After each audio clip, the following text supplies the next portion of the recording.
Assalamualaikum warahmatullahi wabarakatuh. Alhamdulillah rabbil alamin. Wassalatu wassalamu ala rasulina wa nabiyina Muhammadin wa ala alihi wa ashabihi wa man tabi'ahum bi ihsan ila yaumiddin. Amma ba'd. Alhamdulillah, kembali pada malam hari ini kita melanjutkan kajian fikih. Kita alhamdulillah pada malam hari ini di ujung pembahasan bab riba. Di pembahasan ini hanya pembahasan penutup yang belum sampaikan, dan kita nanti tambahkan faedah yang penulis tidak sampaikan, yaitu bagaimana cara berlepas dari yang namanya harta riba kita jika mendapatkannya atau ada pada kita atau sebelumnya kita melakukannya. Kata beliau rahimahullah, kita lanjut dulu sedikit yang beliau katakan sebelumnya. Beliau sebutkan kullu syai'aini jama'ahuma ismun khas fa huwa jinsun wahid. Segala sesuatu yang dikumpulkan oleh satu nama, maka itu terhitung satu jenis. Iya, kita sudah katakan misalnya emas.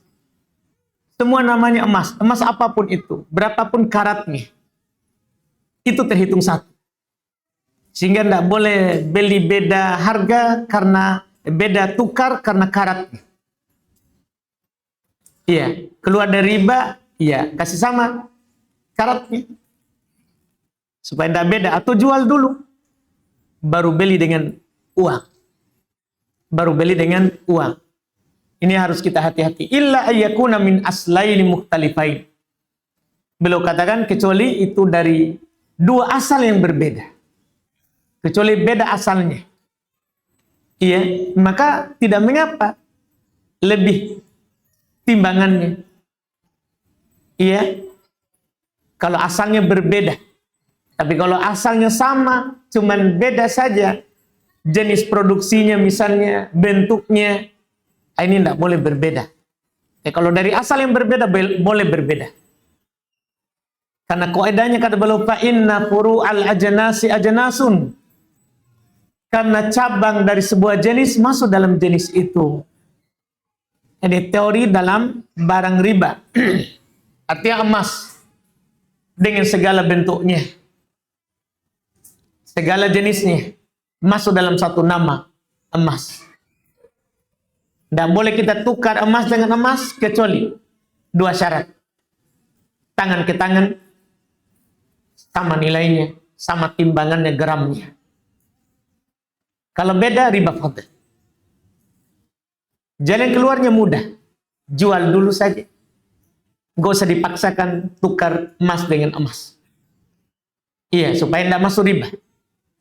Wa ini tafaqat asma'uha, dan kalau sama namanya, kal adiqah wal adhan, seperti berbagai macam jenis adiqah, tepung.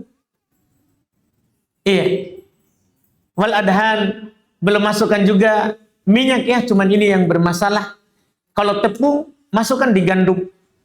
Iya, orang tukar tepung dengan tepung harus sama. Tidak boleh tukar tepung dengan gandum. Karena sudah berbeda. Sudah berbeda. Satunya sudah hancur atau berkurang karena ada pemanasan atau pendinginan misalnya. Harus tepung dengan tepung, ya sama.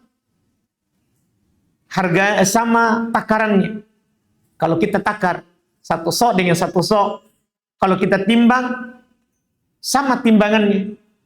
Berapa gramnya? Harus sama. Cuma di sini ada belok katakan al-adhan. Ini yang masalah, minyak. Para ulama berselisih pendapat, minyak dengan minyak itu bukan barang riba. Dia bukan barang riba, walaupun dia ditakar ataupun ditimbang. Iya. Ini dalam fikih madhab ada dua pendapat. Ada mengatakan minyak dengan minyak masuk barang riba karena sama-sama ditakar atau ditimbang. Sebagaimana garam dengan garam kan sama-sama ditakar atau ditimbang, masuk riba. Iya, ada juga mengatakan tidak masuk riba. Iya. Sehingga minyak dengan minyak tidak apa-apa. Kalau berbeda timbangannya atau takarannya. Iya, tidak apa-apa. Berbeda timbangannya atau takarannya. Alhamdulillah kalau dalam masalah ini perselisihannya sangat ketat. Cuman iya, untuk keluar dari silang pendapat, kita mau berpendapat boleh lebih kalau minyak dengan minyak, atau itu tidak boleh lebih minyak dengan minyak karena masuk dalam barang riba, dikiaskan dengan gandum, garam, karena sama-sama makanan. Iya, ini lebih hati-hatinya kalau tukar minyak dengan minyak, ya kasih sama supaya lebih hati-hati, supaya kita tidak masuk dalam perselisihan, Yang jelas apa yang beliau katakan ini memasukkan, Al-Imam Ibnu Qudamah memasukkan minyak ini dibicarakan, diperdebatkan. Apakah dia barang riba atau bukan? Apakah masuk dalam riba atau bukan? Diperdebatkan. Untuk hati-hati kalau kita tukar minyak dengan minyak, kasih sama. Iya, kasih sama. Ini untuk hati-hatinya. Kemudian setelah itu kata beliau, wala yajuzu bai'u rutabin min habiyabis min jinsih. Tidak boleh kita menjual atau membeli yang basah darinya dengan yang kering. Kurma basah dengan kering tidak boleh. Anggur basah dengan kering tidak boleh, yaitu kismis. Kita beli anggur dengan kismis. Ini tidak diperbolehkan. Iya. Kenapa? Karena Nabi Shallallahu Alaihi Wasallam pernah ditanya tentang membeli rutop dengan kurma. Rutop itu kurma yang masih basah. Dibeli dengan kurma yang sudah coklat itu, yang sudah mengering. Iya.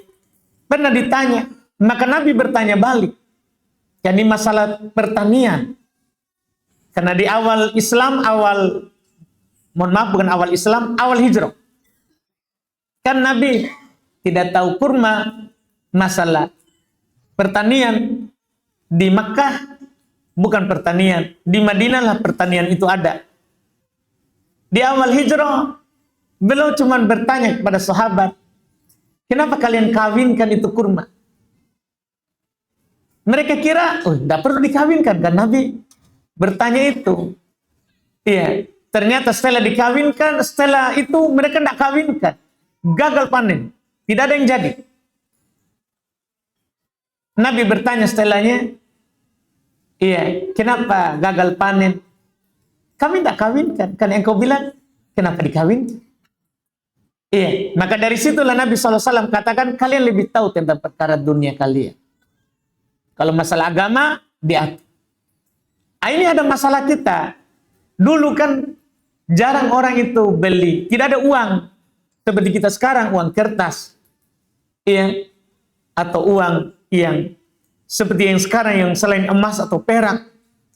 Sehingga orang dulu pertukaran, iya, kurma dengan kurma, gandum dengan kurma, kismis dengan anggur.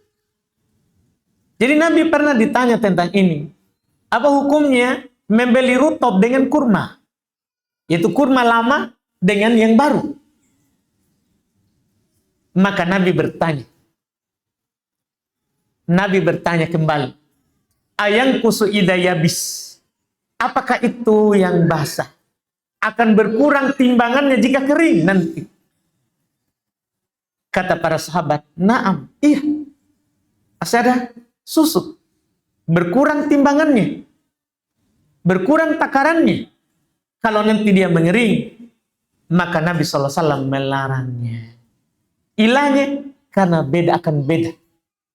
Iya kan? Beda. Ini adalah dalil yang membuat kita tidak boleh membeli kurma yang basah dengan kurma yang sudah kering. Kemudian wala kholisihi bimasyubih. Ini juga tidak boleh pula beli yang masih murni dengan yang sudah campur bagi emas, perak. Tidak boleh. Kita emas murni misalnya dari tambang, kemudian kita membeli dengan emas yang sudah ada campurannya dengan yang lain. Tidak boleh. Iya. Demikian pula sekarang yang ada permatanya itu dengan yang tidak ada. Iya, tidak dibolehkan. Emas dengan emas kita bedakan harganya karena ada campurannya. Ada campurannya. Ini tidak dibolehkan karena barang riba. Barang riba. Walani bimatbuh. Masya Allah. Bimatbuhi. Ini khusus makanan. Tidak boleh beli barang dengan barang mentah yang sudah dimasak. Iya. Tidak boleh beli dengan sesuatu yang belum dimasak dengan yang sudah dimasak. Jalan keluarnya sama. Jual saja dulu itu yang mentah, baru nanti pergi beli itu yang masak dengan uang. Kapan kita tukar? Maka pasti beda. Karena kata para ulama, gandum misalnya, kalau dimasak itu akan mengembang. Sehingga kalau ditakar akan lebih sedikit satu soknya. Karena satu sok 4 kali begini. 4 kali telapak tangan digabung begini itu satu sok. Iya. Tentunya berbeda dengan yang sudah dimasak dengan yang masih mentah. Kita maklumi pasti semua itu. Iya, kalau kita tidak maklumi, di ibu-ibu pasti dimaklumi itu. Bahwa beda itu yang sudah dimasak dengan yang masih mentah. Pastinya dibedakan. Dan ketika berbeda tidak boleh. Kalau memang mau beli, mau tukar beras dengan beras, harus yang belum dimasak. Iya. Kalau memang mau beli yang masak, jangan pakai beras. Jangan pakai beras. Cuman semua ini mungkin sekarang sudah tidak ada. Kebanyakan orang sekarang kan beli pakai al-warqah anak dia. Pakai uang kertas. Pakai uang kertas.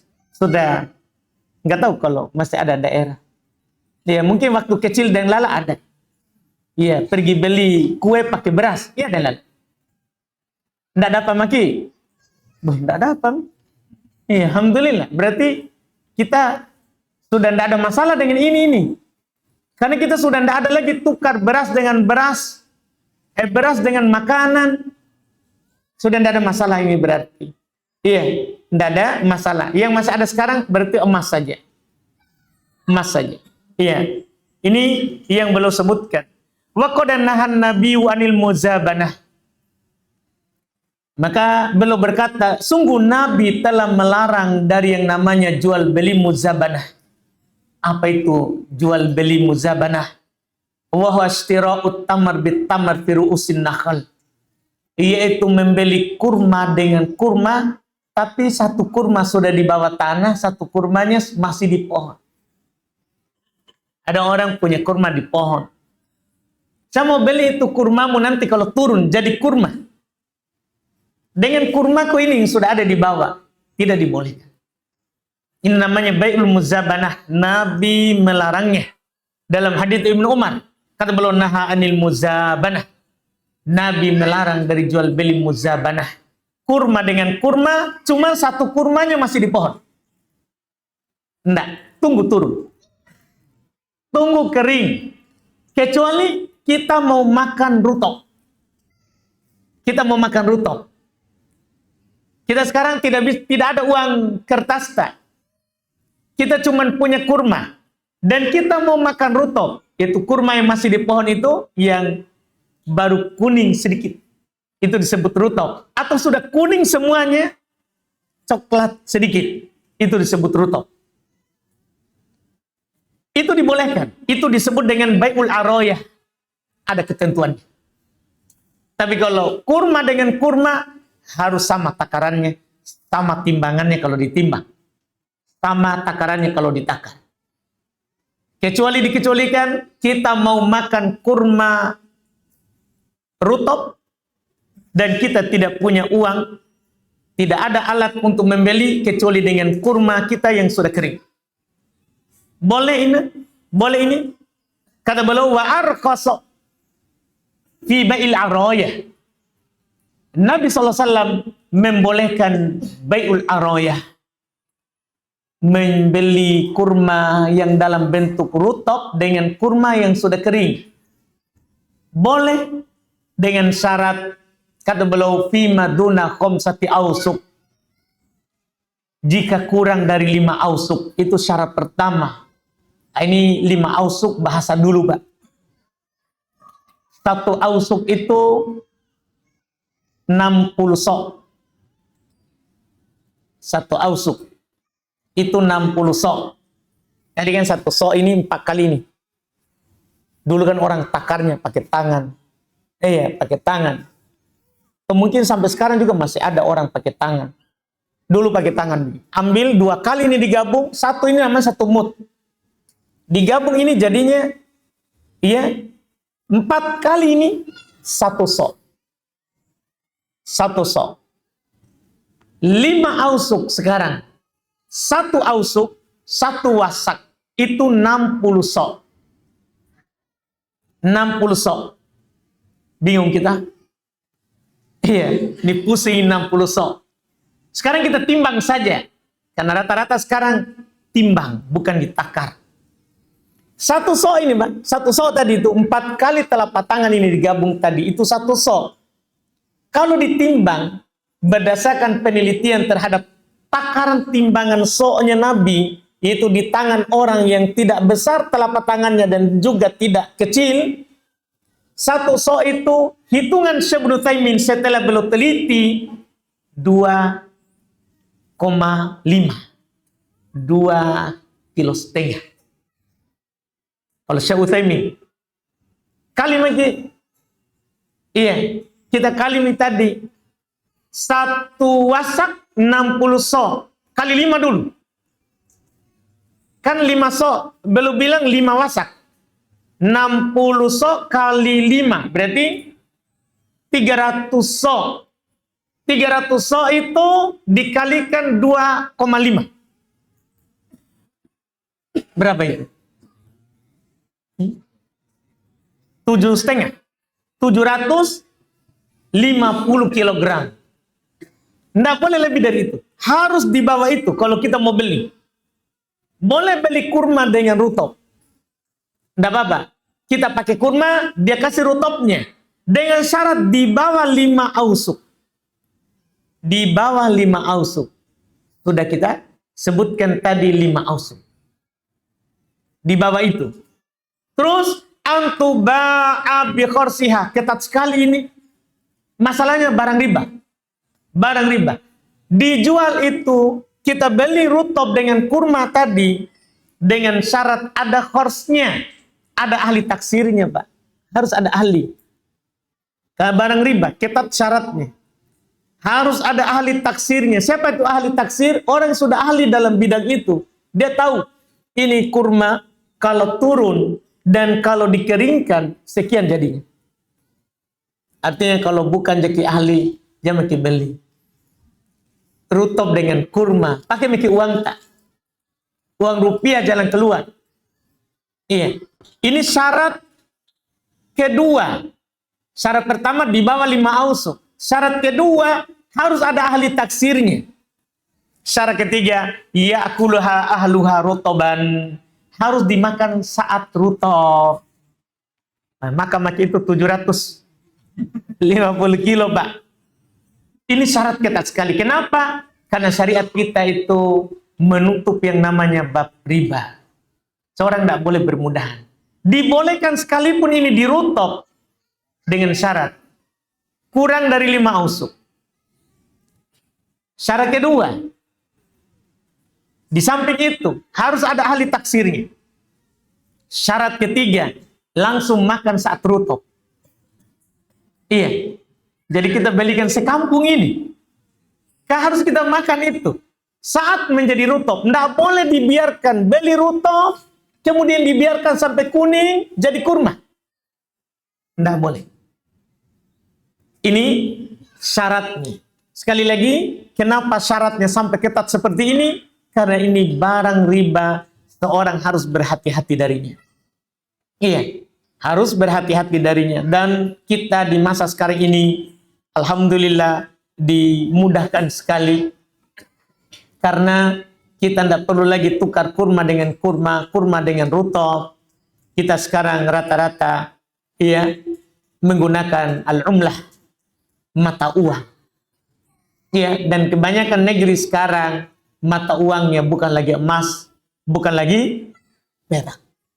Ya, bukan lagi emas, bukan lagi perak. Sehingga hal-hal yang dulu mudah terjadi riba, sekarang alhamdulillah, ya, sudah kita dipersempit. Walaupun bersamaan dengan itu, tentunya banyak orang yang bermudahan.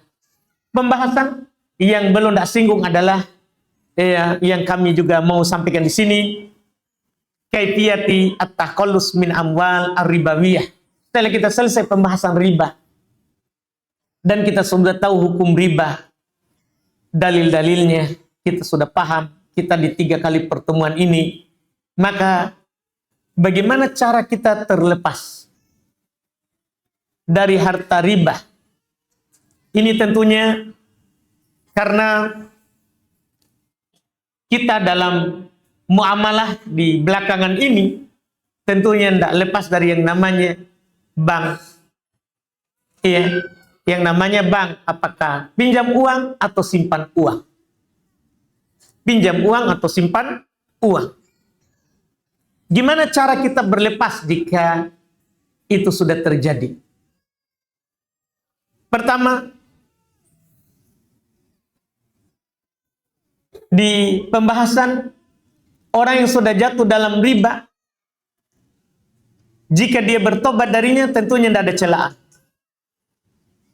Tidak ada celaan baginya. Karena Allah Subhanahu wa Ta'ala telah kita sebutkan ayat sebelumnya di pertemuan awal, "Faman ja'ahu mau'idatun min rabbih fantaha falahu ma salaf." Siapa yang datang nasihat yang mendalam dari Rabb-nya, kemudian dia berhenti, maksudnya bertobat, untungnya yang telah lewat. Juga Allah Subhanahu wa Ta'ala berfirman, "Fa in tubtum falakum ru'usu amwalikum." Jika kalian bertobat, maka bagi kalian pokok harta kalian. Bagi kalian pokok harta kalian. Iya, artinya yang telah lewat tidak ada celaan selama orang itu bertobat. Iya, yang tercela yang diumumkan peperangan adalah sudah datang nasihat mendalam, sudah berhenti, terus dia akad pulang. Akad riba lagi. Ini yang celaan. Iya. Sekarang bagaimana cara terlepas dari sebelumnya? Maka di sini ada 2 cara. Karena berdasarkan 2 keadaan orang yang jatuh dalam riba itu. Pertama, dia yang kasih riba. Dia si pemberi pinjaman.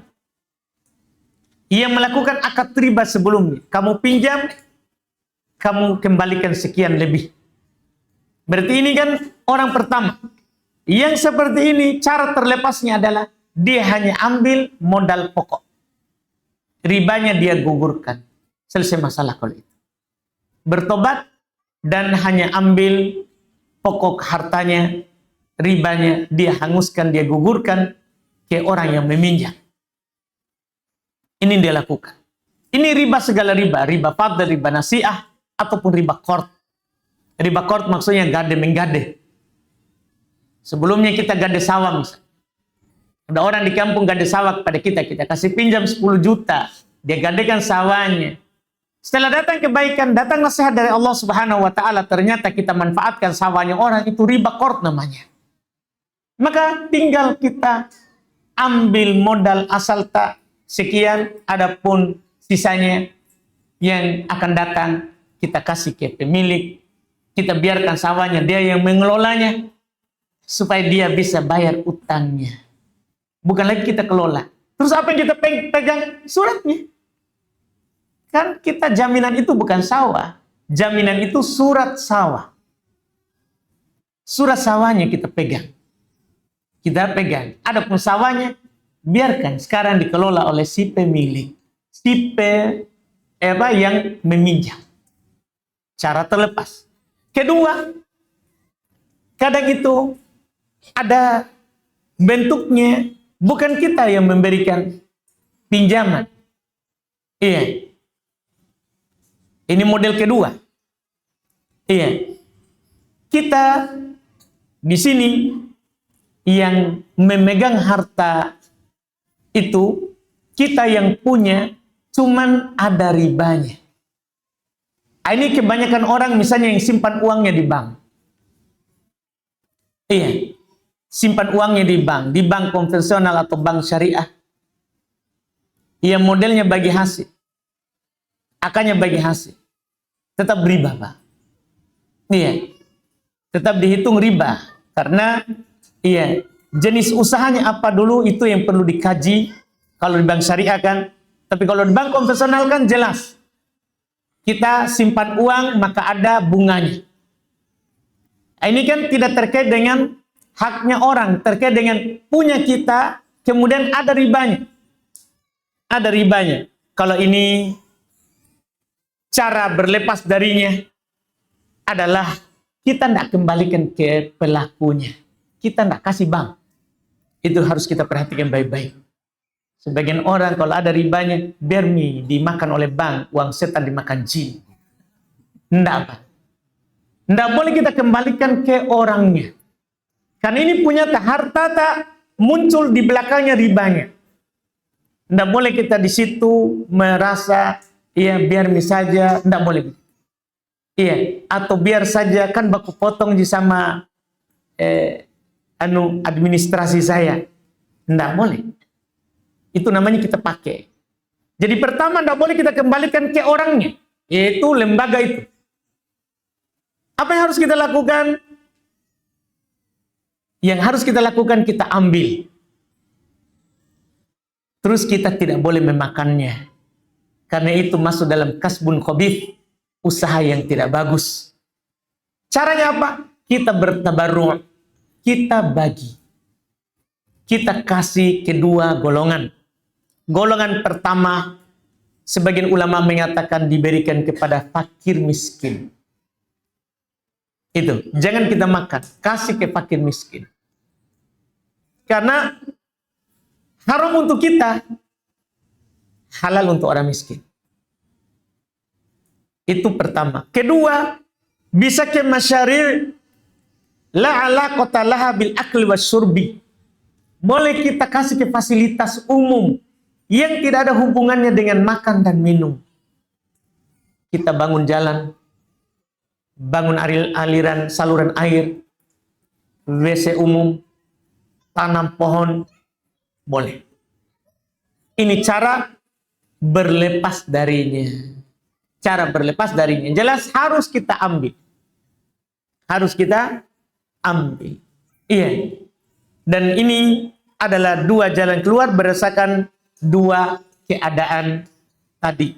Dari orang yang melakukan penyimpanan uang atau melakukan riba, pinjaman yang bernilai riba. Wallahualam. Iya, kalau ada masih kurang, boleh kita tanyakan sisanya. Dengan ini selesai bab ini. Berikutnya adalah sudah masuk di jual beli yang lain. Wallahualam.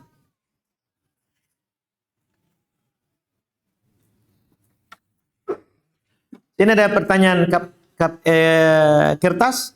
Ustaz, bagaimana kalau cicil rumah dengan KPR? Apa juga termasuk riba? Jika termasuk riba, apa yang harus kami lakukan? Iya. Ini butuh dibaca syaratnya, Pak. Kita harus baca itu sebelum kita tanda tangan. Ada lembarnya itu. Iya, ada lembarnya. Kita harus baca syarat-syaratnya di situ. Jika ada unsur ribanya, memakan harta manusia tanpa hak dengan cara yang batil, ya tentunya itu tidak diperbolehkan. Tidak diperbolehkan. Jadi untuk ini tidak boleh kita tanya umum, Pak. Harus per kasus.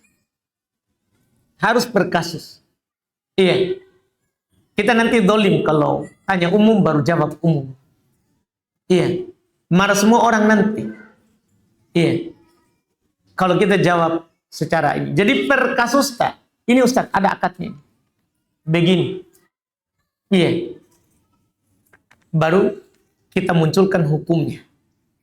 Iya. Karena jual beli KPR ini kadang orang istilahkan jual beli cicil masalahnya. Kan jual beli cicil boleh. Boleh beda harga cicil, boleh dengan harga cash. Itu kan tidak masalah. Artinya ada di sini hal yang bisa mengarah ke boleh dan ada juga mengarah ke yang tidak boleh. Karena kadang sebagian orang bertanya KPR maksudnya jual beli cicil. Iya, ada juga orang bertanya langsung menyebutkan lembaganya. Saya cicil di pembiayaan misalnya. Pembiayaan ini jelas syarat akadnya riba. Pasti kita bilang riba. Kan begitu. Jangan kita tanya umum. Jangan kita tanya umum. Wallahualam. Sini jika termasuk riba, apa yang harus kita lakukan? Ya, gimana ya? Kalau harus yang kita lakukan, iya, kita bersabar. Kan, kalau saya Ustadz pasti ngomong begitu. Bersabar sampai ada kemudahan. Iya, dan jangan masuk dalam riba. Jangan masuk dalam riba. Cari, kalau memang cicil, cari yang tidak riba. Kan ada saja orang yang bisa belikan kita itu rumah, baru kita cicil sama dia. Kan tidak apa-apa dia naikkan harganya. Tidak apa-apa dia naikkan harganya. Boleh. Iya. Itu diperbolehkan. Jelas kita tidak boleh masuk di riba. Iya. Kalau kita tanya Ustaz. Wallahualam. Tunggu dulu Pak. Bahaya kalau kita mulai ini. Saya selesaikan dulu ini Pak. Ustaz, tahun lalu ada yang beli mobil kami, tapi bayarnya baru setengah. Nanti bulan ini dilunasi, tapi dibayar dengan sapi, karena kebetulan kami pedagang sapi kurban. Dan sudah bertahun-tahun kami beli sapinya. Apakah ini termasuk riba Ustaz? Jika termasuk, apa yang harus kami lakukan? Karena sapinya sudah ada di kandang kami, untuk kami jual kembali. Iya, jadi ada orang beli mobil ya, bayar pakai sapi. Tidak masalah, kan sapi dengan mobil bukan barang riba. Iya, tidak apa-apa orang beli mobil bayar pakai sapi. Tidak apa-apa, iya nggak Pak? Tidak apa-apa, tidak ada masalah ini. Bukan riba, bukan riba. Iya, wallahualam. Ustaz, bertanya bagaimana akad perumahan subsidi dari pemerintah yang dibolehkan. Karena waktu pembahasan awal, Ustadz berkata cicil subsidi pemerintah boleh. Asal akadnya jelas. Iya. Waktu itu memang kita jawab singkat ya, kan ada yang bertanya dari arah sini. Iya. Masalah. Itu ternyata jawaban memang kemana-mana. Alhamdulillah kan kita online. Saya ke Sidrap. Ditanya lagi, gimana kita bilang kemarin boleh? Didengar di mana? Di Makassar. Jadi sekarang saya ke Palu, tanya juga, Ustadz kemarin jawab begini. Jadi ini memang masalah terus terang. Saya ngomong seperti itu kemarin itu. Iya. Karena sebenarnya ini masalah. Karena muncul di luar sana juga, ada Ustadz langsung, tidak boleh itu. Itu kan KPR. Ketika kami bilang boleh, itu kan dibenturkan kemana-mana. Akhirnya berkelahi orang di internet. Iya. Terus terang secara jujur, saya jawab seperti itu, Pak. Karena sebenarnya saya sebelumnya mengkaji akad rumah subsidi sama subsidi perumahan dari pemerintah dan subsidi alat pertanian. Itu ada dua akad yang kami teliti sebelumnya, sehingga muncullah itu jawaban yang saya waktu itu bilang boleh. Jadi bukan saya sembarang ngomong, karena terus terang tidak pernah saya jawab sembarang sebelum diteliti dulu akadnya baik-baik. Iya, ini apalagi ini masalah dengan pemerintah. Jadi pernah masuk kasus sama saya di subsidi alat pertanian. Berdasarkan yang saya tanya dari pihak yang memberikan, dealernya, yang menjual, kemudian dari bank. Waktu itu langsung dari bank. Terus terang Pak, Sultra. Iya. Bahkan saya diajukan kertasnya, lembaran akadnya. Saya bilang, boleh nggak diubah kalau ini? Dia ubah. Dia ubah. Dan ternyata saya tahu ini subsidi pemerintah maksudnya gimana. Ternyata pemerintah kasih uang ke bank. Pemerintah taruh uangnya di situ. Sekarang nilai subsidi di sini berapa? 5M misalnya. Dia taruh uangnya di situ. Kalau ada nanti orang petani yang mau beli alat pertanian, dia ke bank, pemerintah bayarkan dengan uang itu. Dia bayarkan ke dealer langsung. Dia ajukan situ, dia kasih ke dealernya, dan dealernya terima cash dari bank. Uang yang dititip oleh pemerintah.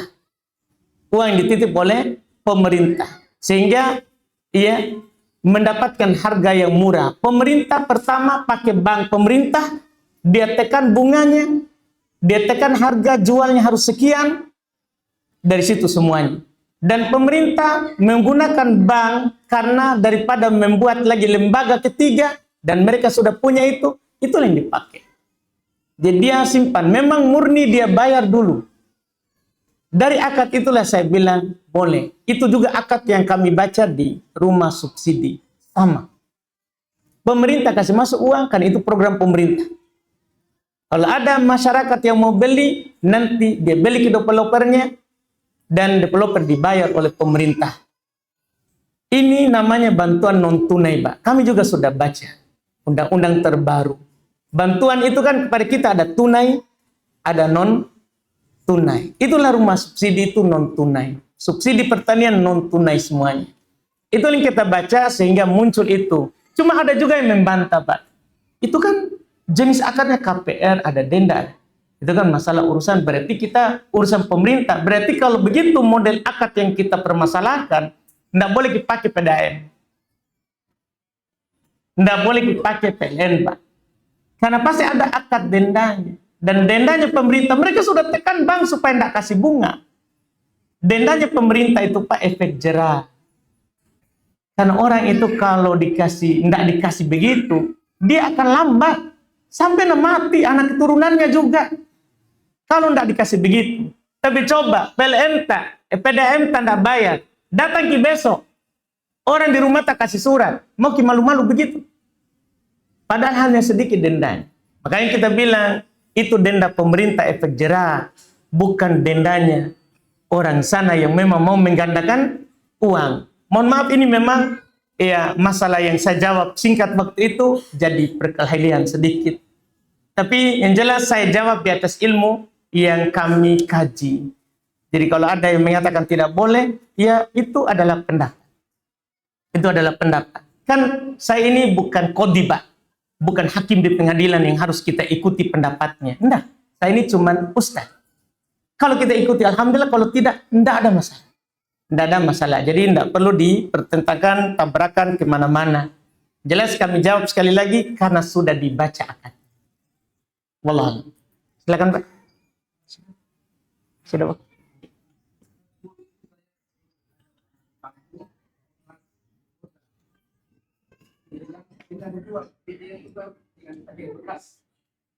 Ulang, Pak. Pakai.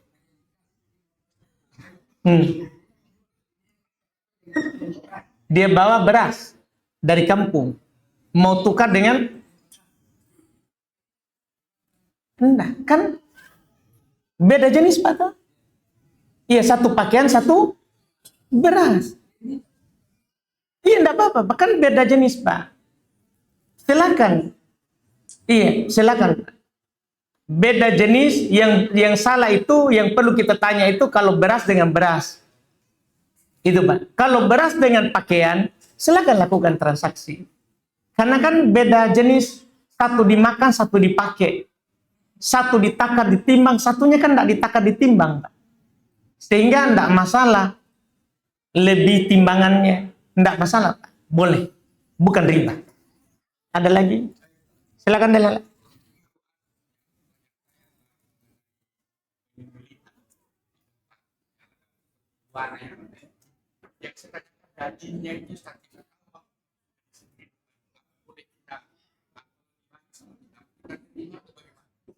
Kan sembeli di tempat berhala itu kan haram dan ndah haram, ndah halal. Ndah, artinya kalau ada orang sembeli di tempat berhala, di patung, di tempat pohon, di batu, tempat orang sembah selain Allah, ndak boleh dalam Quran. Wa ma uhilla li ghairillah. Ketika disebutkan hal-hal yang haram untuk dimakan adalah apa yang disembeli untuk selain Allah. Walaupun atas nama Allah, bismillah, tapi di batu yang dikeramatkan, haram dimakan. Itu dihitung bangkai. Nah, ada lagi? Silakan.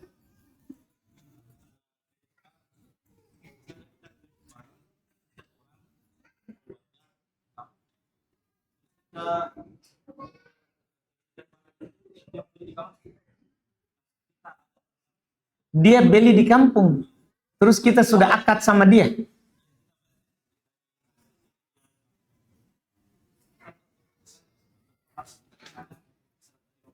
Bukan harus kita ke sana, Pak. Jadi tidak boleh kita jual barang sebelum kita miliki. Itu ji, mau ke sana atau tidak harus. Kan boleh kita wakilkan yang pergi beli, baru dia jual ke keluarga tak. Yang jelas pelanggarannya itu hanya di masalah tidak boleh kita jual sebelum kita punya. Jadi bolehlah kita jual kepada keluarga tak, tapi sudah dibeli sama pihak pertama. Saya beli barang cash, baru nanti setelah beres pindah gudang, sudah diambil dari gudangnya keluar ke pagarnya, boleh kita jual. Masalah kita harus ke sana atau tidak kan tidak harus, Pak. Siapa tahu ada wakil tak yang boleh, yang bisa pergi belikan, kita kasih uangnya. Jangan dikasih juga itu yang cicil, Pak. Bah, kan kadang juga orang begitu, tidak mau repot. Sehingga angka juga wakilnya adalah si pencicil. Tidak boleh, Pak. Gimana caranya? Harus orang lain wakil. Baru kita jual. Akad. Begitu, Pak. Tidak boleh akad sebelumnya. Tidak boleh akad sebelumnya. Harus beli dulu, baru setelahnya akad. Begitu, Pak. Wallahu a'lam. Silakan, Pak.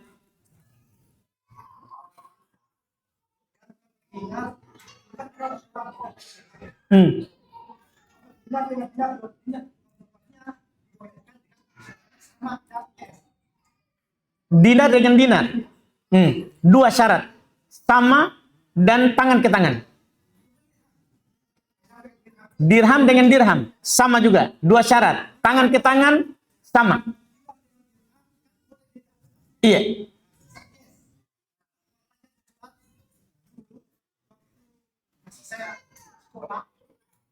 Banyak terjadi uang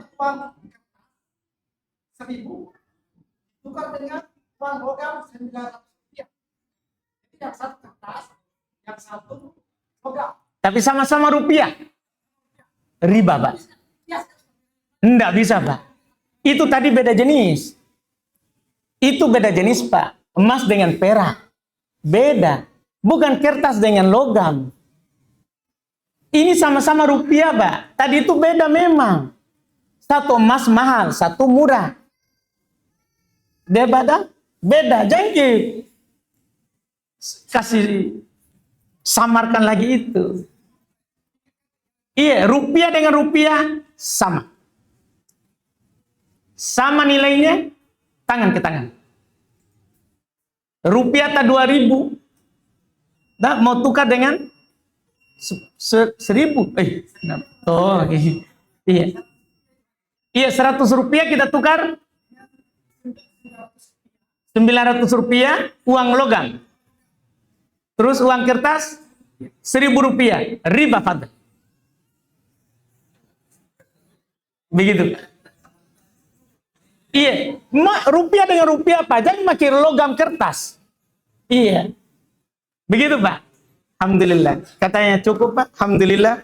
Mohon maaf atas banyak kekurangan. Kita cukupkan dulu. Jadi tamat riba, Pak ya. Tamat riba. Subhanallah. Alhamdulillah. Assalamualaikum warahmatullahi wabarakatuh.